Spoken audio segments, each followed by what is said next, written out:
Alors, bonsoir tout le monde.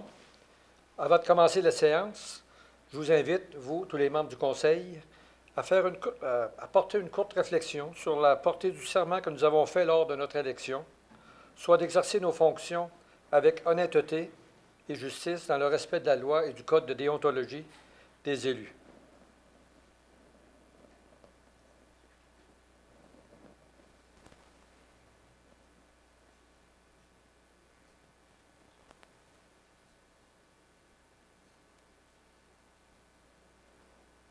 Merci beaucoup.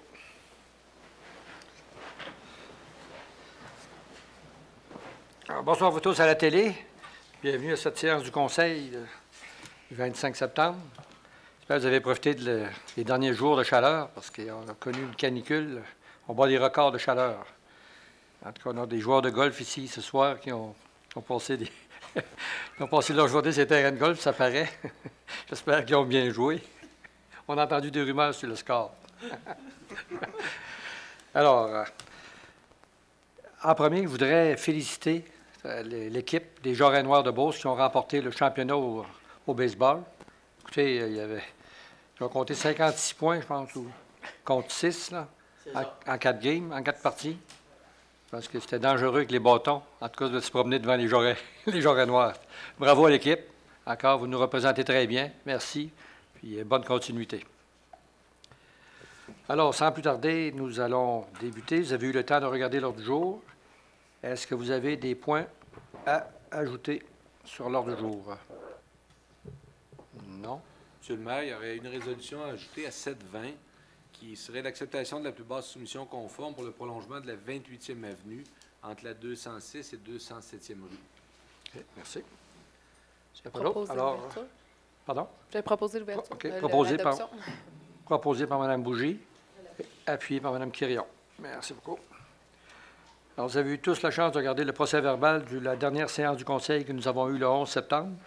Est-ce que vous avez des points ou des éclaircissements concernant cette dernière séance? Sinon, ça va prendre une proposition. Proposée par M. Thomasin, appuyée par M. Perron. Merci beaucoup.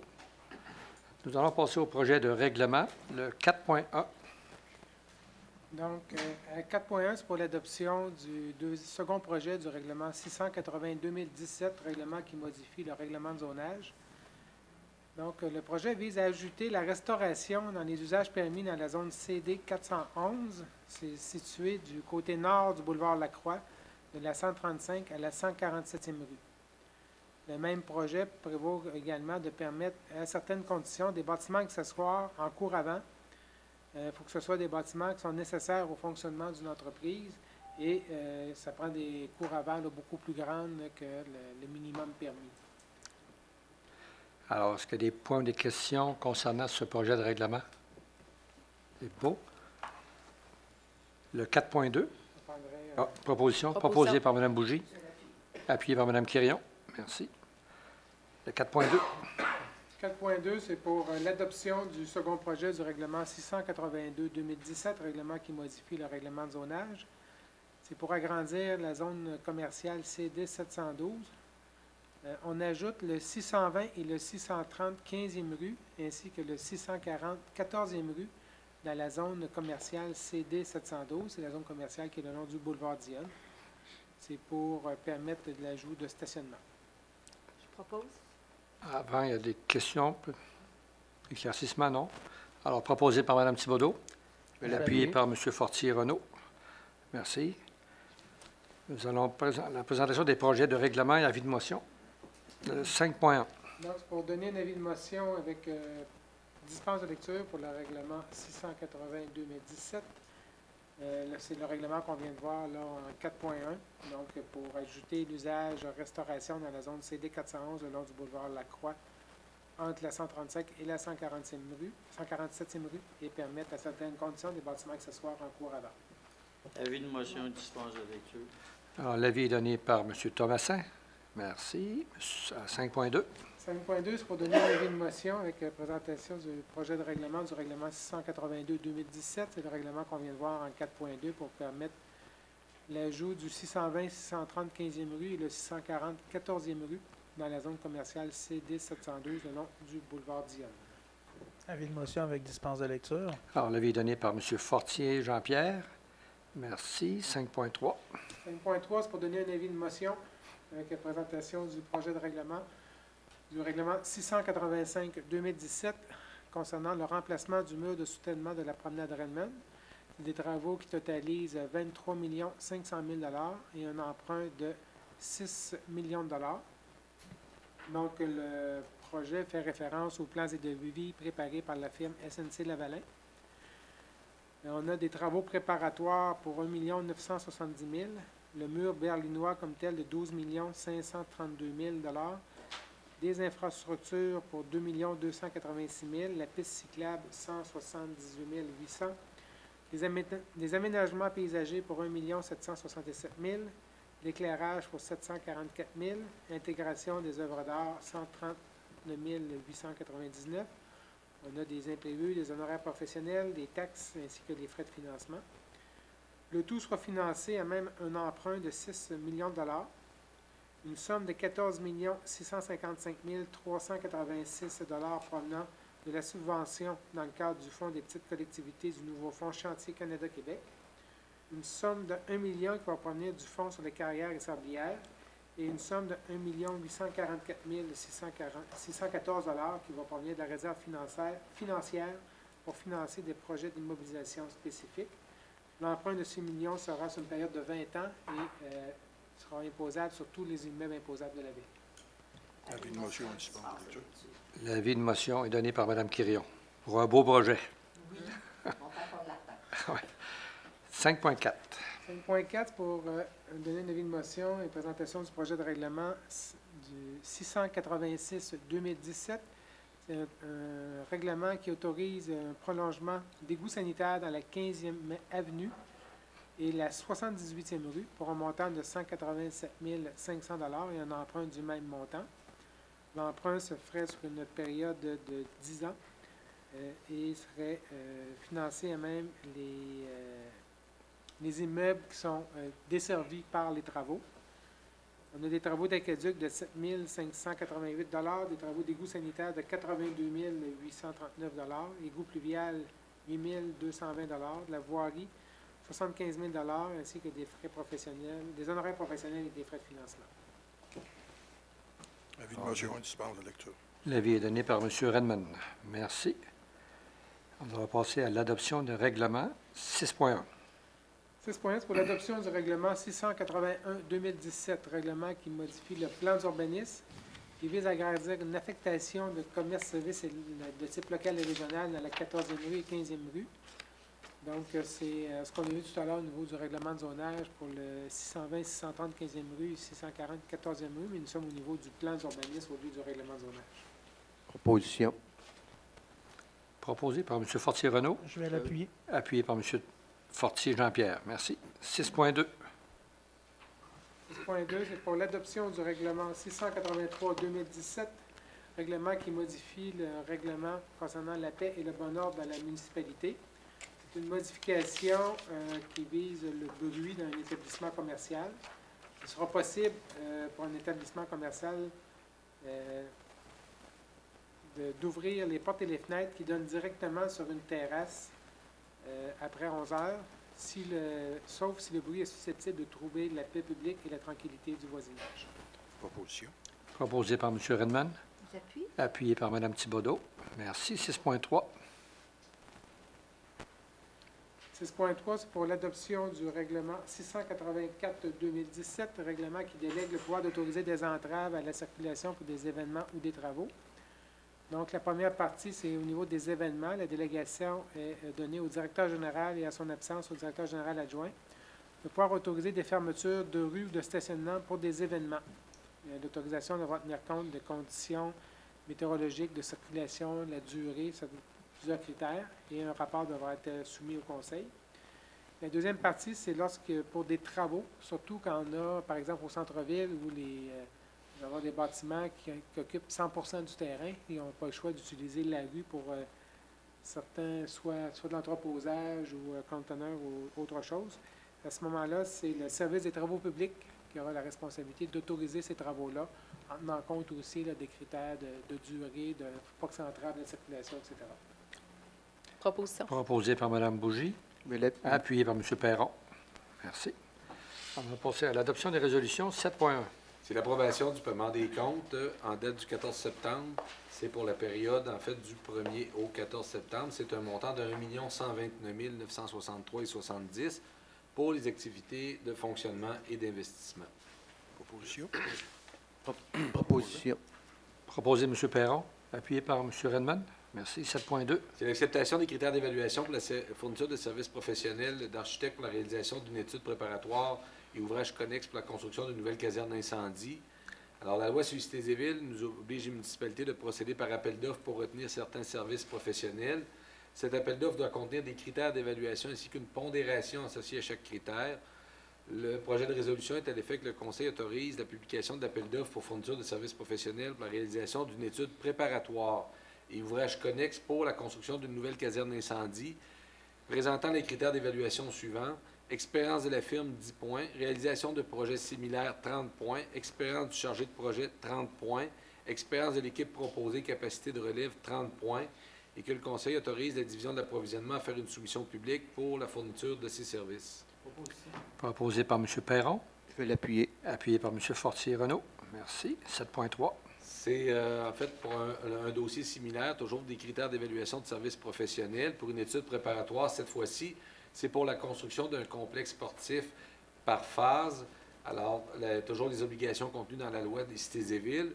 À ce moment-ci, la résolution contiendrait les critères suivants. Expérience de la firme, 10 points. Réalisation de projets similaires, 30 points. Expérience du chargé de projet, 30 points. Expérience de l'équipe proposée et capacité de relève, 30 points. Et également autoriser la division de l'approvisionnement à débuter le processus de soumission publique. Juste rappeler que ces études préliminatoires-là vont donner un estimé préliminaire de coûts et des plans préliminaires, documents qu'on a besoin par la suite pour faire des demandes d'aide financière auprès des gouvernements, parce qu'on nous demande des rapports de professionnels. Proposition. Proposé par M. Thomasin, appuyé par Mme Quirion. Merci. 7.4. C'est une demande d'une lettre de crédit relativement au plan de compensation pour la perte d'habitat du poisson dans le cadre des travaux de réfection du mur de soutènement de la promenade de Redmond. Attendu que le ministère des Pêches et Océans Canada nous a informé qu'une lettre de crédit couvrant le plein montant des travaux du projet de compensation pour la perte d'habitat du poisson sera requise au dépôt de la demande d'autorisation du projet de réfection du mur de soutènement de la promenade Redmond. Attendu que ces travaux sont estimés à 300 000 $ taxes incluses, la résolution vise à ce que le Conseil autorise le service des finances à demander une lettre de crédit au montant de 300 000 $. C'est une exigence du gouvernement fédéral. Il faut qu'une ville ait une lettre de crédit. J'en fais la proposition. Proposé par M. Fortier-Renaud, Je vais l'appuyer. appuyé par Mme Thibodeau. Merci. 7.5. Acceptation des plans du projet de réfection du mur de soutènement de la promenade Redmond. Attendu que la firme SNC Lavalin nous a soumis pour approbation les plans pour le projet de réfection du mur de soutènement de la promenade Redmond. Attendu la recommandation de M. Alain Roy, ingénieur, directeur des services techniques, à l'effet d'accepter ces plans. Donc, la résolution vise à ce que le Conseil accepte les plans du projet de réfection du mur de soutènement de la promenade Redmond, dossier 621-422, daté du 2 juin 2017, de la firme SNC Lavalin. Il autorise à les présenter au ministère du Développement durable, de l'Environnement et de la lutte contre les changements climatiques pour approbation. Que le Conseil confirme l'engagement à transmettre au ministère au plus tard 60 jours après la fin des travaux une attestation signée par un ingénieur quant à la conformité des travaux versus l'autorisation accordée. Que le Conseil atteste que dans la zone de récurrence 0-20 ans, seules les constructions existantes et légalement établies seront desservies par les ouvrages d'aqueduc et d'égouts projetés. Que cette résolution remplace la résolution 17-10-508 qui avait été adoptée le 10 juillet dernier. Proposé par Mme Quirion, J'appuie. appuyé par M. Fortier-Jean-Pierre. Merci. 7.6. C'est la cession d'une partie de la 28e avenue par Immeuble Étienne Poulain Incorporé. Attendu qu'Immeuble Étienne Poulain Incorporé, représenté par Étienne Poulain, président, accepte de céder une partie de la 28e avenue. Attendu que l'aménagement de cette 28e avenue permettra un accès plus sécuritaire à la route 173 pour les résidents du secteur des 207 et 208e rues. La résolution vise à ce que le Conseil accepte la cession de l'emprise de la 28e avenue par Immeuble Étienne Poulain Incorporé, comportant une superficie de 2259,8 m². C'est le lot 3 125 476 de la circonscription foncière de Beauce. Et nous avons le projet de contrat préparé par Maître Manon Tousignan, notaire, qui est joint à la résolution pour en faire partie intégrante comme si au long reproduit. Finalement, autoriser le maire et le greffier à signer les documents légaux. Proposition. Proposé par M. Redman. Je l'ai appuyé. Appuyé Puis, par Mme je remercie M. Poulain là, pour s'aider le terrain. Puis les discussions aussi qui ont eu lieu avec la Ville, parce que c'était vraiment dangereux dans ce coin-là au niveau des autobus. Donc, c'est une bonne chose là, qu'on puisse finaliser ce bout-là. Merci. 7.7. Alors, c'est la demande d'autorisation de la Commission de protection du territoire agricole par M. Laurier-Lacroix. M. Lacroix s'adresse à la Commission afin de redevenir propriétaire de la résidence familiale qui fait actuellement partie de la ferme LCG. Une superficie de 447,5 m² sera acquise par Mme Julie Roy. Le reste sera détaché de la propriété de la ferme LCG. Cette demande est conforme à la réglementation d'urbanisme et répond aux critères de l'article 62 de la loi. La résolution vise à ce que le Conseil avise la CPTAQ qu'il appuie la demande d'autorisation présentée par M. Lacroix pour acquérir et utiliser à des fins résidentielles un terrain de 3 000 m², 50 m de façade minimum, le tout au motif suivant. La demande est conforme au règlement d'urbanisme. Selon l'inventaire des terres du Canada, les sols sont majoritairement de classe 5 avec pierrosité, relief défavorable. La demande n'aura aucune conséquence négative additionnelle sur le développement des activités agricoles existantes puisque la résidence est existante et qu'aucune nouvelle résidence ne sera ajoutée. Il n'existe pas d'autres emplacements disponibles en dehors de la zone agricole qui permettrait d'atteindre la superficie minimale requise pour un terrain résidentiel. Proposition. Proposé par M. Redman. Appuyé par M. Perron. Merci. 7.8. C'est aussi une demande à la Commission de protection du territoire agricole, cette fois-ci par M. Léandre Poulain et Mme Nicole Gilbert, qui s'adresse à la Commission afin d'obtenir l'autorisation d'aliéner leurs terres séparément d'un lot de 5 017,6 m² comportant un puits commun et des accessoires. La terre serait vendue à leur fille alors que le terrain du puits demeurerait la copropriété de M. Poulain et des autres propriétaires de résidence dans la 56e rue Sud desservie par ce puits. La demande est conforme à la réglementation d'urbanisme et répond aux critères de l'article 62 de la loi. Donc, le Conseil appuie cette demande d'aliénation puisqu'elle répond aux critères de la loi. Elle est conforme au règlement d'urbanisme. L'inventaire des terres du Canada, les sols sont majoritairement de classe 3. La demande n'aura pas de conséquences négatives additionnelles sur les activités agricoles existantes et leur développement puisque le puits existait avant juillet 1979 et qu'aucune utilisation des fins autres qu'agricoles n'est demandée. La demande vise à assurer la pérennité de la terre agricole puisque les demandeurs désirent transférer la terre à leur fille afin qu'elle continue à exploiter l'érablière, la plantation d'épinettes et d'érables et la recherche d'espaces appropriés disponibles en dehors de la zone agricole n'est pas requise compte tenu de la nature de la demande. Proposition. Proposé par M. Fortier-Renaud. Appuyé par M. Thomasin. Merci. 7.9. Une demande d'autorisation de travaux d'aménagement d'un cours d'eau. Alors, des travaux d'aménagement doivent être réalisés dans un cours d'eau afin de remplacer la canalisation existante faisant actuellement obstruction par une nouvelle canalisation adéquatement dimensionnée par un ingénieur selon la réglementation applicable et sous réserve de l'obtention d'un certificat d'autorisation du ministère de l'Environnement. M. Alexandre Poulain, chef de division permis et inspection, fonctionnaire municipal désigné pour la gestion des cours d'eau, a constaté que les interventions demandées sont justifiées. Le requérant assumera les frais inhérents à ces travaux et la Ville assurera le paiement des sommes dues à la MRC Beauce-Sartigan. Les plans et devis nécessaires au dépôt de la demande seront réalisés par Équipe Solutions Experts Incorporée. En vertu de la loi sur les compétences municipales, la gestion de tous les cours d'eau et débits réguliers ou interminants est sous la juridiction exclusive de la MRC Beauce-Sartigan. Le projet de résolution vise à ce que le Conseil demande à la MRC de Beauce-Sartigan d'accepter les plans et devis préparés par Équipe Solutions pour la demande de certificat d'autorisation auprès du ministère en vertu de l'article 22 de la loi sur la qualité de l'environnement, que le Conseil s'engage à remettre à la MRC Beauce-Sartigan tous les coûts relatifs au dépôt de la demande de certificat d'autorisation et à s'assurer que tous les frais reliés aux plans et devis et aux travaux sont payés par le requérant, que le Conseil demande à la MRC de désigner Équipe Solutions Experts comme responsable de la surveillance des travaux, le tout en conformité avec le certificat d'autorisation. Propose. Proposé par Mme Quirion. Et je seconde. Appuyé par Mme Thibodeau. Merci. Je vais me retirer pour la prochaine. Ah, M. Perron se retire. 7.10. Demande de reconnaissance pour fin d'exemption de la taxe foncière par la Fondation Cambie Incorporée. Attendu le rapport préparé par Mme Magali Plourde, directrice du service des ressources humaines et des services juridiques, dans lequel elle recommande que la Ville ne s'oppose pas à la demande de reconnaissance aux fins d'exemption de taxes foncières formulée par la Fondation Cambie auprès de la Commission municipale si celle-ci répond entièrement aux critères de la loi pour de telles exonérations. La résolution vise à confirmer à la Commission municipale que le Conseil ne s'oppose pas à la demande de reconnaissance dans la mesure où, je le répète, la demande répond entièrement aux critères de la loi, que les services juridiques soient mandatés pour faire les représentations jugées nécessaires dans ce dossier. Proposition. Proposé par Mme Bougie. Appuyé par M. Fortier-Renaud. Merci. 7.11. C'est l'acceptation d'une entente de cession d'une sculpture avec Mme Nadia Mercier et M. Jean-François Maheu, qui ont réalisé une sculpture en 2013 intitulée « Récit épique ». Cette sculpture a été installée sur un terrain appartenant à la Ville avec son approbation. Les parties désirent que la Ville assume l'entretien de cette sculpture à l'avenir. La résolution vise à ce que le Conseil accepte l'entente de cession avec Mme Mercier et M. Maheu, laquelle entente est jointe à la présente résolution pour en faire partie intégrante, comme si ou non reproduite, et autoriser le maire et le greffier à signer les documents. Je propose. Proposé par Mme Thibodeau. Appuyé. Appuyé par M. Redmond. Merci. Et remerciements aussi à M. Maheu. À M. Maheu et Mme Mercier. 7.12. C'est le versement d'une subvention Club Rendez-vous, qui est un organisme sans but lucratif qui opère un centre de ski de fond et de raquettes afin de promouvoir et développer la pratique de ces sports dans la Ville. Nous avons une demande d'aide financière déposée par le Club Rendez-vous pour la prochaine saison. La résolution vise à ce que le Conseil autorise le versement d'une subvention de 15 000 $ au Club Rendez-vous pour la saison 2017-18. C'est un montant qui est financé à même le budget de fonctionnement. Proposition. Proposé par M. Perron. Appuyé par Mme Quirion. Merci. 7.13. Versement de subvention des organismes accrédités selon le rapport préparé par Mme Carole Paquet, directrice du service de loisirs de la culture en date du 14 septembre. Donc, un montant de 2 343 qui est le versement final au Club cycliste de Beauce. Un montant de 3 377 qui est le deuxième versement à l'escadron 890 des cadets de l'air. Ce sont des montants qui sont financés à même le budget de fonctionnement.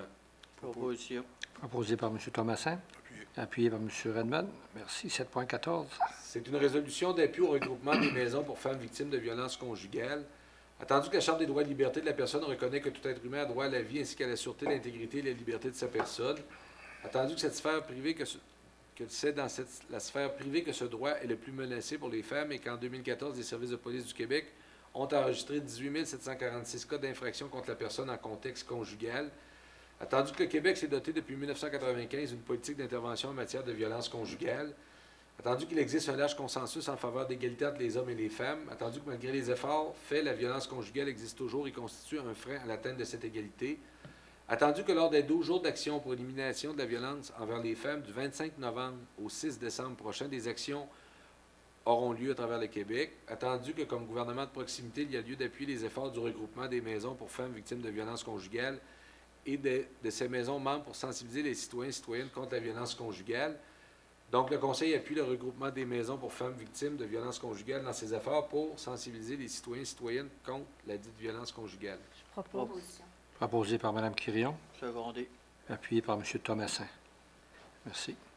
7.15. C'est la vente de 2 véhicules et d'une remorque à l'encan. Alors, c'est une camionnette Ford F-150 2004, une remorque Manac 893 et une camionnette Ford 350 1995 qui, utilisées par le service des travaux publics, ont été identifiées comme devant être vendues à l'encan étant donné l'état général avancé de ces véhicules. Le sujet a été discuté en comité général le 18 septembre. La résolution vise à ce que le Conseil autorise la vente à l'encan de ces 3 véhicules. Proposition. Proposé par M. Redmond. Appuyé. Appuyé par M. Fortier Jean-Pierre. Merci. 7.16. C'est une demande d'aide financière pour l'acquisition d'afficheurs de vitesse mobile ou, si vous préférez, des radars éducatifs. Attendu le programme d'aide financière du Fonds de la sécurité routière pour améliorer la sécurité routière et ceux qui viennent en aide aux victimes de la route. Attendu que la Ville désire faire une demande dans le cadre de ce programme pour faire l'acquisition de 2 afficheurs de vitesse mobile, radars éducatifs, afin d'améliorer la sécurité dans les rues de la Ville. La résolution vise à ce que le Conseil autorise M. Claude Poulin, directeur général, à déposer une demande dans le cadre du programme d'aide financière du Fonds de la sécurité routière et que le directeur général soit autorisé à signer pour et au nom de la mutualité les documents nécessaires. Proposition. Proposé par Mme Je vais Bougie. l'appuyer. Appuyé par M. Fortier-Renaud. Merci. 7.17. C'est l'acceptation de la convention collective de travail avec le syndicat des employés municipaux de Beauce, CSD, section centre de ski, pour la période du 1er octobre 2016 jusqu'au 30 septembre 2022. Alors, la convention collective des employés du centre de ski était issue depuis le 30 septembre 2016. Les parties patronales et syndicales ont tenu 4 rencontres de négociation et certains points restaient en litige. Une rencontre de médiation a eu lieu entre les parties en date du 28 août dernier et lors de cette rencontre, les parties en sont arrivées à une entente de principe. La résolution vise à ce que le Conseil de Ville accepte le renouvellement de la convention collective de travail section CSD pour la section du centre de ski pour la période du 1er octobre 2016 au 30 septembre 2022, que le maire et le greffier soient autorisés à signer les documents. Proposition. Proposé par Mme Bougie. Appuyé par Mme Quirion. Et félicitations à ceux qui ont fait partie du groupe de négociation.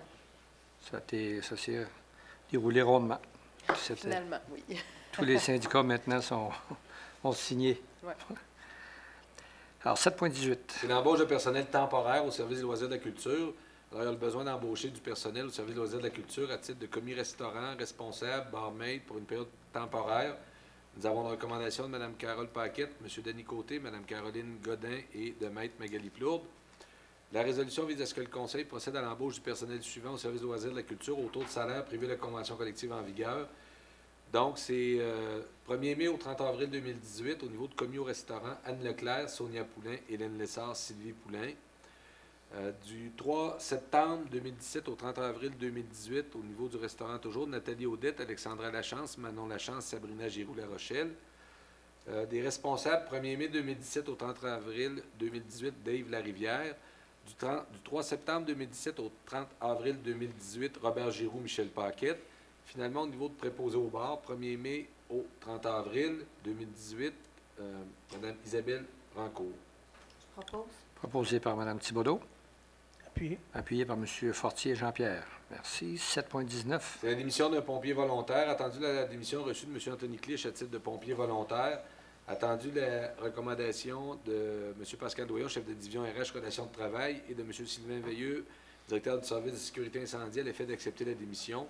La résolution vise à ce que le Conseil accepte la démission de l'employé de M.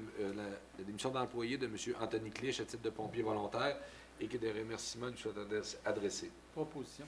Proposé par M. Perron. Appuyé par Mme Quirion. Et encore une fois, un remerciement à M. Clich pour le travail effectué comme pompier. Et 7.20. C'est l'acceptation de la plus basse soumission conforme pour le prolongement de la 28e avenue entre la 206e rue et 207e rue. La Ville est allée en appel d'offres public. Nous avons reçu 3 soumissions. Excavation Transco, 174 100 $65. RG du Téléfrère incorporé, 177 092 et 55. Giroux Lessard, 189 071 et 38. Les soumissions sont conformes.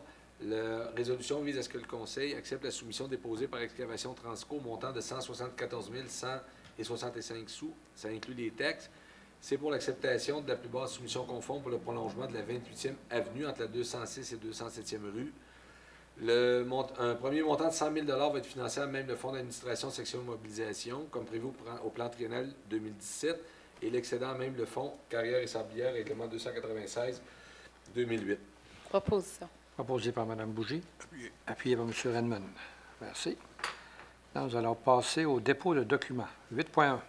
8.1, c'est le rapport du bilan d'eau potable pour l'année 2016. Les règles provinciales exigent d'avoir un maximum de 20 de perte d'eau par rapport à l'eau qui est produite. Le rapport nous donne un taux de 14,1 Merci. Le 8.2.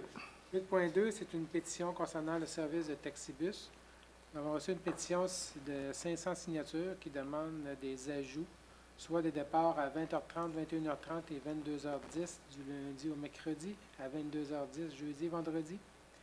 Des départs à 11h40, 12h40, 19h, 21h, 22h10 le samedi et des départs le dimanche, soit le même service que le samedi. Merci. Au niveau de la correspondance? Est-ce que je peux avoir une question? Oui. Est-ce qu'on a évalué les coûts de...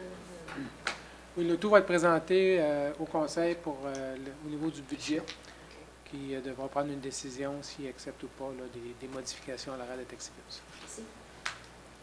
Maintenant, au niveau des correspondances? Nous avons une première lettre qui nous vient de M. Carole Poulain, président du COUL FM, et de M. Noël Gilbert, vice-président.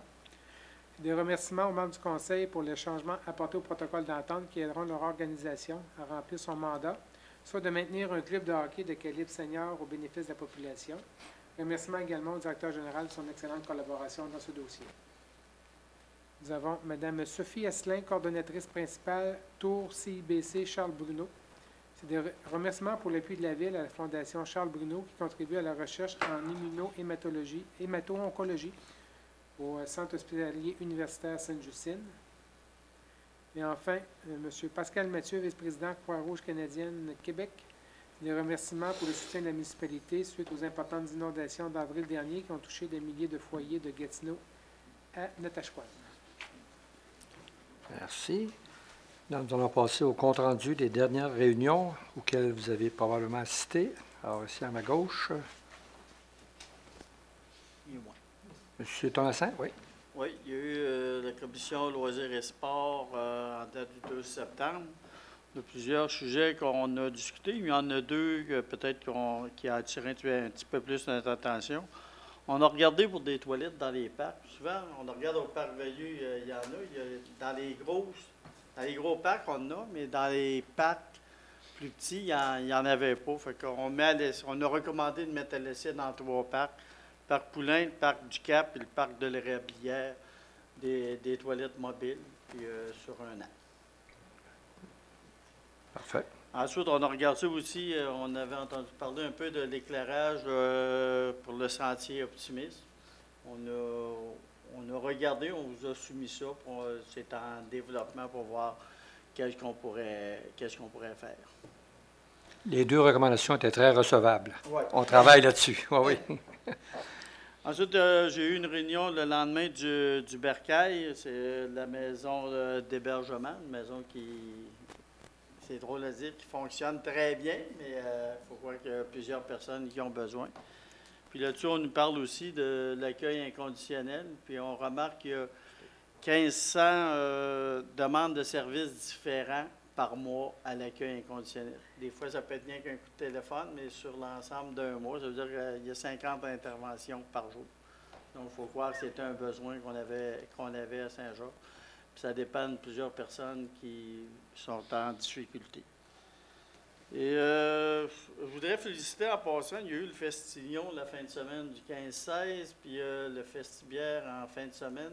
En tout cas, il a fait beau les 2 fins de semaine, ça a attiré beaucoup de monde. Puis vous en avez parlé tantôt, les Jarrets Noirs de la Beauce dans la Ligue senior majeure du Québec ont gagné leur 3e championnat. Sinon, ils ont regardé Facebook ou tout ça, il y avait eu un peu de... C'est drôle parce qu'hier, j'ai regardé la foule, puis je pense qu'on a une foule qui est partisane, mais qui est très civilisée. En tout cas, hier, il y avait au-dessus de 400 personnes, puis il ne s'est rien passé. Mais là, le président de la Ligue était là, lui. Ils ont pu voir ce que c'est ça. Vendredi, il y a eu un petit accrochage. On dirait que sur Facebook, c'est beaucoup plus gros que ça, mais il ne s'est pas passé grand-chose. Des fois, il y en a qui ont la parole plus facile que d'autres. Hein, monsieur le maire? Oui. Je les félicite et je félicite les partisans également. Puis il y a le Clérisport qui va jouer demain soir. Eux autres aussi sont en finale. Ils sont acculés au mur. Ils sont 0-3 dans leur série. Contre CRSA également. C'est à eux autres à se reprendre en main. Ils ne sont pas morts encore. Ça me fait rire un peu ce que le club de baseball de l'autre bord ont mis. Parce qu'on a joué quand même 2 games, 2 parties ce jeu, puis on les a battus 11-0 puis 18-5. C'est certainement pas nos partisans qui les ont dérangés. Moi, je regarderais plutôt le club. Merci, M. Thomasin. Pour faire suite à ce que M. Thomasin vient de dire, on a remarqué, je pense bien que tout le monde a vu sur notre journal L'Éclaireur Progrès, comment nos jeunes sont venus tous gagnants de nombreuses compétitions. La semaine dernière, puis il y a 2 semaines. Il y avait un petit colloque là-dedans. Oui, c'est pas... C'est pas possible. En tout cas, c'est extraordinaire. Ça veut dire que la pratique des sports à Saint-Georges pour nos jeunes, c'est en bonne. C'est bien. C'est très important. Il faut les garder occupés. Hein? Il faut les garder occupés, nos jeunes. Je commence à aller au football. Moi, je n'avais jamais eu de petit-fils qui joue au football. Je vais apprendre. Je vais être obligé d'apprendre comment ça se gère, ça. Merci, Mme Quirion. D'autres? Bien, moi, j'ai été au déjeuner du CEB, puis ce que j'ai retenu de ça, puis je pense qu'on s'en va dans la bonne voie, en tout cas en tant que conseil. Il parlait que le milieu de vie, c'est ce qui retenait le plus les gens. Avant, c'était les industries, mais aujourd'hui, c'est les milieux de vie. Alors, avec tout ce qui se passe, le complexe sportif, la maison de la culture, l'agrandissement du centre culturel et la bibliothèque, je pense qu'on est sur la bonne voie pour que les gens viennent s'établir ici et qui demeurent et qui travaillent. On a compris votre message, Mme Thibodeau. Il n'y en a pas d'autres? Alors, moi, pour ma part, il y a eu le conseil, mon premier conseil exécutif avec l'Union des municipalités du Québec, la semaine dernière à Valleyfield. Écoutez, on a parlé beaucoup du projet de loi 13, qui, souvenez-vous, est l'ancien projet de loi 122, qui nous reconnaît comme gouvernement de proximité. Je peux dire que le titre, on est tous d'accord, mais il faut que ça aille plus loin que ça dans les actions. parce qu'on nous donne plusieurs responsabilités supplémentaires, mais on pense pour nous autres encore. Alors, parce qu'on a eu des orientations générales de l'aménagement du territoire. On s'est fait dire comment on devait aménager notre territoire alors qu'on voulait être consulté avant. C'est sûr qu'on peut relancer un peu le gouvernement actuel pour qu'on soit finalement reconnu comme gouvernement de proximité. Et d'être reconnu aussi égal, de la même façon que Québec et Montréal le sont. Parce qu'ils ont beaucoup plus de flexibilité au niveau des grands centres. Ça peut être normal, c'est la métropole et la capitale, mais on a un grand écart à traverser afin d'être reconnu vraiment comme gouvernement de proximité. On a planché beaucoup sur l'arrivée du cannabis. C'est sûr que ça ne fait pas l'unanimité au Québec, je peux vous le dire. La majorité des maires qui étaient présents voient ça, sont craintifs, parce qu'il y a encore beaucoup d'espace à développer, comme d'ailleurs qui va le vendre, qui va en consommer, quelle quantité et tout, là. Il y a beaucoup. Et c'est sûr que le gouvernement fédéral, lorsqu'il a lancé là-dedans, c'est une question de revenus, de rentabilité. S'ils font de l'argent au fédéral, les municipalités sont d'accord pour dire que nous autres aussi, on va avoir notre partie qui soit versée chez nous. Parce que les autres vont avoir l'argent, puis nous, on va avoir les troubles. Alors, il faut être capable de retirer un peu quelques revenus de la vente du cannabis. Mais c'est certain que si ce projet-là n'allait pas de l'avant, je pense qu'il n'y aurait pas grand-mère qui serait déçue. Okay. Et finalement, c'est sûr qu'on a encore parlé du phare, le Fonds d'appui au rayonnement régional. Vous savez, lorsqu'on avait signé le dernier pacte fiscal, le gouvernement nous avait enlevé 300 millions aux municipalités. Là, il nous en redonne, juste pour nous, Saint-Georges, on avait perdu pas loin d'1 million par année. Il nous redonne 157 000 pour toute la MRC. Alors, je ne pense pas qu'on est gagnant. Et il va y avoir beaucoup de discussions avec toutes les MRC qui forment le Chaudière-Appalaches, puis c'est au niveau régional. Quand même, cette année, il va y avoir 2 500 000. On a jusqu'au 10 novembre pour déposer des projets. Et il a dit, comme je dis toujours, n'hésitez pas à appeler à la MRC pour savoir si vous qualifiez ou non, parce qu'avant, jusqu'au 10 novembre. Mais il faut que les sommes soient engagées avant le 31 mars 2018. Alors, vous savez que la flexibilité dans ce programme-là n'est pas toujours présente. On a demandé une extension à travers l'Union des municipalités du Québec qu'on puisse, si on ne le dépense pas, qu'on puisse garder l'argent, parce que si l'argent n'est pas dépensé au 31 mars, on perd. C'est un programme dédié d'un fonds, mais le fonds, il ne nous reste pas, nous autres, si on ne le dépense pas. Le problème avec ça, c'est tout le monde applique partout en même temps pour des programmes semblables, ça augmente l'offre ou ça augmente la demande, donc va remonter les prix lorsqu'on réussit à avoir le travail fait. Et on a connu ça avec le FEPTE, le fonds pour l'eau potable et les égouts, pour le prolongement de l'eau potable et les égouts. Écoutez, tout le monde a appliqué en même temps. On avait tellement, il fallait que ça soit terminé pour 2018. Ça a fait augmenter les prix. Pour ceux qui attendaient le FEPTE 2.0, je peux vous annoncer aujourd'hui qu'il n'aura pas, pour l'instant, pas avant les prochaines élections. Malgré les engagements qu'on avait reçus de notre gouvernement, le FEPTE 2.0 n'aura pas lieu. Alors, ceux qui attendaient à ça pour peut-être développer et rallonger leurs égouts et leur système d'eau, n'attendaient pas ça. C'est pas mal, peut-être un point qui peut être intéressant. Il y a eu des recommandations qui ont été faites par la Fédération canadienne des municipalités et de l'Union des municipalités du Québec concernant les prochains financements pour les différentes les infrastructures. Ça, on est habitué toujours, on dit toujours un tiers, un tiers, un tiers. Ce qui a été recommandé, le fédéral l'a accepté, il reste à négocier avec toutes les provinces. Ça deviendrait 40, 40, 20, au lieu d'être 33 tiers, 33 tiers, 33 tiers. C'est sûr qu'on est gagnant un peu sur la subvention, mais on sait qu'à la fin de la journée, c'est toujours les municipalités qui vont payer pour l'entretien et tout le trouble que peut causer les infrastructures. Alors, vous savez, on a le provincial et le fédéral contrôlent 8 des infrastructures, alors c'est les municipalités qui contrôlent tout le reste. Alors, ce serait normal qu'on ait un peu plus de fonds pour nous aider justement à améliorer nos structures, nos infrastructures municipales, pour pouvoir, comme Mme Thibodeau le mentionnait, garder notre monde, attirer du monde, être attractif, puis les garder ici avec toutes sortes d'activités, comme on pourrait retrouver dans les grandes villes. Alors, c'est à peu près tout. Monsieur, avez-vous parlé de la loi 106 sur les hydrocarbures à l'UMQ? Vite, mais c'est vite, le faudrait règlement pas que de ça M. soit trop Arcan vite. est tombé le matin de notre OK. réunion, alors ça va être pour la prochaine réunion. La nouvelle loi fait en sorte que 150 mètres des maisons, on va pouvoir creuser un puits pour du pétrole. Ça fait que 150 mètres d'une maison, ça fait que si on regarde ça comme faux, là, c'est très près dans la cour arrière. 270 mètres d'un CPE. Fait que c'est à regarder attentivement. Non, mais on n'a pas été OK. en détail dans ça. On a parlé un peu du projet de loi 62 qui parle de la neutralité religieuse. En gros, on n'aura pas le droit de servir nos citoyens avec un kirpa, pas un kirpa, mais un burqa, là. Alors, on s'embarque là, dans toutes sortes de choses. Là. Au niveau des municipalités, on n'était pas intéressé à embarquer là-dedans, parce qu'au début, c'était seulement le gouvernement provincial. Là, ça s'en vient dans les municipalités. Alors, on espère qu'on aura la chance de déposer un mémoire pour démontrer qu'on n'est pas d'accord avec ce projet de loi le soir de deux. Une chance qu'on n'a pas de ruches municipales. On n'a pas quoi? Des ruches Des ruches. municipales, des abeilles. Ils ont Ouais. ça, eux autres. Monsieur... Oui, M. Redmond, on avait fumé du bon.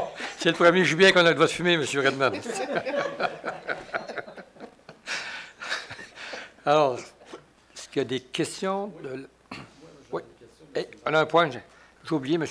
Perron. On a rencontré les autorités du représentant du ministère du Transport ce matin. Votre sujet que vous avez mentionné, on est revenu là-dessus à plusieurs occasions. Je pense qu'on a passé un paquet, là, le coin de Burger King, ça a été mentionné, le coin de remettre de l'asphalte là, sur le boulevard de la Croix, tel qu'il avait été promis. Apparemment qu'il n'était pas mort complètement, mais à suivre. Hein. C'était pas fort. On a parlé aussi d'études de circulation qui ont pris en considération les recommandations qu'on avait faites pour que ça touche plus grand que seulement le petit coin qui voulait initialement faire l'étude. Alors, je pense que nous, on est sorti, c'est un nouveau directeur régional, M. Pellerin. Changement de mentalité un peu avec l'ancien. Je pense que, à moins que l'autre, je l'oublie, c'est des points importants. Il y avait l'entretien des entrées de ville là, qui font un peu dur, là, l'entrée nord, là, au niveau des fougères. Le petit îlot qui est face à l'église, où on se demande sa raison d'être là, maintenant. La lumière, le sentier, la traverse piétonnière à Saint-Jean-de-la-Lande. Le virage à gauche au niveau de la rivière, quand la direction nord a sorti de la famine. La problématique du virage à gauche face à la Caisse populaire. Donc, il faut dire qu'on n'a pas eu de réponse, mais beaucoup de notes de prise et on va nous revenir sur chacun de ces dossiers-là dans les prochaines semaines. Il y avait une liste d'épicerie d'une douzaine de points. Ouais. Moi, M. le maire, je reviens encore à 127. C'est sûr que les entrées, il faut que ça soit l'eau propre et attrayant. Mais je pense que les gens de la 127, la 10e avenue, 12e avenue, 129, 130, 131, 132, entre la 12 et la 10e avenue, fait contre-coup de ça, ce qu'ils veulent, c'est qu'à un moment donné, quelqu'un du ministère dit regarde, on va regarder pour faire traverser la ville, parce que là, ça n'a pas de bon sens. Et puis, je reviens il y a 2 semaines, lorsque vous m'avez dit les ingénieurs en grève, c'est pratiquement ça. Mais ça ne prend pas un cours en génie civil pour dire que qu'il y a beaucoup de trafic. Ça bouge. Encore ce soir, je descendais à 127 et il y avait une roulotte qui descendait à 127. Je présume que le GPS les amène là. Et puis, il y a à peu près 15 ans, le ministère a été on lui a demandé de prendre des effets pour la future autoroute. Et puis le Burger King avait été dit, on va faire un 6 voies sur le boulevard de la Croix à partir du Burger King dans ce secteur-là. Et puis un 6 voies sur la 107 pour aider le trafic. 15 ans plus tard, il n'y a rien de fait. Et il y a le trafic. Et puis moi, je pense je regardais ce matin dans le Journal du Québec, il disait, je pense que c'est l'autoroute Jean Le Sage à Québec. Laurentien. Laurentienne. Tu sais qu'ils disent, ben ils n'ont pas besoin. On peut-tu regarder pour 30-40 ans d'avance? Là, ils sont rendus qu'à attendre la dernière minute, puis là, à un moment donné, ça prend des budgets, puis là, ça prend une étude, ça finit plus. Il y a des gens qui vont entendre, puis en tout cas, moi, ça serait, tu sais, je suis bien insulté.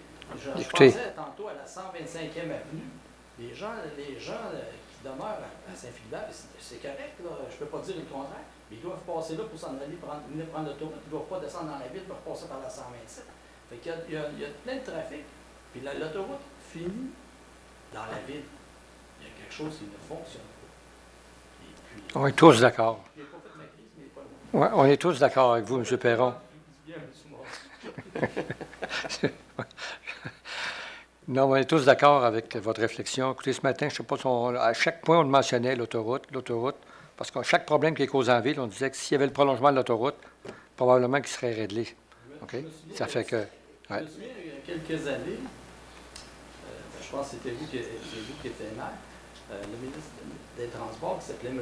Poitiers, disait « Il y a beaucoup de trafic à Montréal. Viens, je vais te montrer c'est quoi du trafic. » Mais on est obligé de faire les mêmes erreurs que les grandes villes. Ça n'a pas de bon sens. Non, conscient de tout ça. Là. Regardez, on vient d'annoncer ce soir pour le quai, pour le mur de soutènement. OK? Ça fait combien d'années? Vous étiez là. Ça fait 20 ans qu'on en parle. Là. Alors, là, il faut continuer à en parler, il faut continuer à en débattre. Puis écoutez, vous pouvez compter sur moi quand j'ai l'occasion. Je pousse. Il y a quelqu'un au ministère, c'est le ministère des Transports qui gère la province de Québec. Oui, mais il y a beaucoup de demandes au niveau du Québec. Les gens devraient envoyer une missive à M. Paul Bus. Je pense que c'est à lui à faire du large. Il assistait. Il assistait à la réunion ce matin. Il doit travailler, mais oui. Non, c'est tous ensemble, puis de s'assurer que nos demandes sont cohérentes, et on va finir par arriver. Écoutez, on est probablement la seule ville qui n'a pas de route de contournement là, au Québec. C'est que, tout de suite en partant... On a été longtemps pas d'autoroute. Oui. C'est une autoroute, on n'a pas de route de contournement. Mais je pense qu'à un moment donné, il va falloir vraiment faire des pressions, puis des pressions de la population également. Mais, parce que sans ça, ils ne bougeront pas. On commence à les connaître, ils ne bougeront pas. C'est à nous autres à prendre des moyens pour qu'ils bougent. Moi, j'ai dit, monsieur le maire, un premier ministre, M. Jean Pardue, pour le nommer, donner la main à un maire, dire « correct, l'autoroute, c'est réglé ». Ça a pris 20 ans. Je l'ai vu de mes yeux, c'était pas des... Fait qu'on sait que c'est pas nécessairement les ministres et les députés qui gèrent, c'est des hauts fonctionnaires. En tout cas, j'aimerais être en mesure de... On est tous conscients de ça, mais j'aimerais être en mesure de dire oui, on décolle, mais c'est pas comme ça que ça fonctionne, on le sait. Il y a des élections qui s'en viennent. On a la MRC est de notre côté, la TREMCA est de notre côté. Alors, il n'y a pas grand monde, on n'a pas personne qui est contre nous autres, là. Comme le dit Jean, c'est sûr que le débit qui vient de l'autoroute, ça affecte beaucoup notre quartier. Oui. Oui. Ah non, tout le monde est d'accord. Les gens passent la 10, la 12 pour aller prendre l'autoroute et viennent sur l'autre sens. Oui. Mais on prend... C'est ce quartier-là, c'est ça. Ce quartier-là qui est le plus touché. On prend des moyens. Vous avez vu, ce soir, on a donné l'autorisation au directeur général d'avoir la subvention pour acheter des annonceurs de vitesse, là, qu'on va utiliser à bon escient dans ce secteur-là pour dire aux gens, ralentissez. Okay? Mais on ne pourra pas réduire le trafic, puisqu'il n'y a pas d'autre route. Ils ne peuvent pas passer à travers le champ. Là. Encore pas encore. Dernier point, dernière question. Bon, le point est bien pris, M. Perron. Ça va mieux, là. Vous allez bien dormir, M. Perron? Pas de point. Alors, ça me prend une proposition pour la levée de l'Assemblée. Je propose. Proposé par M. Thomasin et appuyé par Mme Thibodeau. Et la prochaine réunion a lieu le lundi prochain, le 2 octobre. Alors, contrairement à l'habitude, c'est aux 15 jours, on est obligé de siéger au moins une fois par mois. Alors, étant donné le mois prochain, c'est la période de la campagne électorale. Alors, on se revoit le 2 octobre. Merci beaucoup. Nous TV, fiers de faire rayonner notre communauté.